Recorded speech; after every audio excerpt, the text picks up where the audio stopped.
નમસ્કાર, આપ જોઈ રહ્યા છો સ્પાર્ક ટુડે ન્યૂઝ। વડોદરા શહેરમાં આવેલું એમજી રોડ લેરીપુરા પાસે ખરાદી વાડ આવેલું છે।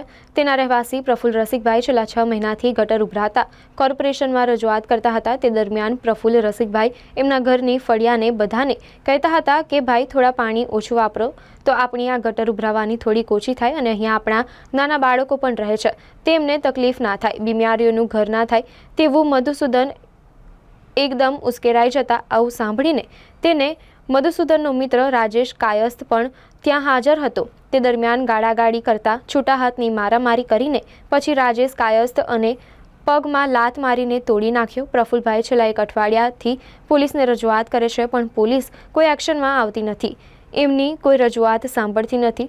શું પોલીસ સામેવાળા પક્ષ પાસેથી કંઈ લઈને બેઠી છે તેવો સવાલ ઊભો થઈ રહ્યો છે। આ ખરાદીવાડના અંદર ગટરની લાઈન ઉભરાતી હતી, એના માટે મધુસૂદન જોડે મારી બોલાચાલી ચાલતી હતી। એના રાજેશ કાયસ કરીને દોડતો આવીને મારી જોડે મારામારી કરી છે અને એને મારા પગમાં લાત મારી અને મારો ઘૂંટણ તોડી નાખ્યો છે। ઘડીએ એની જોડે બોલાચાલી થતી અમારા મધુસૂદન જોડે ગટર બાબતે, એનું ઉપરાણું તાણીને રાજેશ કાયસ દોડતો આવીને મારે ઘૂંટણના મારી લાત મારી મારો ઘૂંટણ તોડી નાખ્યો છે। ઘૂંટણના અંદર મારા 10 ફ્રેક્ચર છે અને હાંધો ખસી ગયો છે। તે ગુરુવારે મારું ઓપરેશન કર્યું છે। આજે 8 દિવસનું સોયાજી હોસ્પિટલમાં દાખલ છું। હજી સુધી એ લોકો આરોપીઓ આરામથી ફરે છે, પોલીસ એમની કોઈ ધરપકડ કરતું નથી અને હું અરજી ફોન કરું છું તો કોઈ મારું સાંભળતું નથી।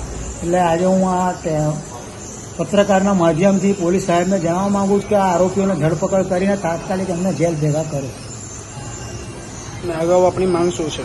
મારી માંગ એક જ છે કે મને ન્યાય જોઈએ છે, મને મારી રીતનો ન્યાય મળે, આરોપીઓ જેલ ભેગા થાય અને એમને એમના કર્મની સજા ભોગવે। કેટલા જણ હતા તમને મારવામાં? એ મધુસૂદન ને રાજેશ કાયસ 2 જણા। શું નામ આપણું? મારું નામ પ્રફુલ્લભાઈ રસિકલાલ ખરાદી।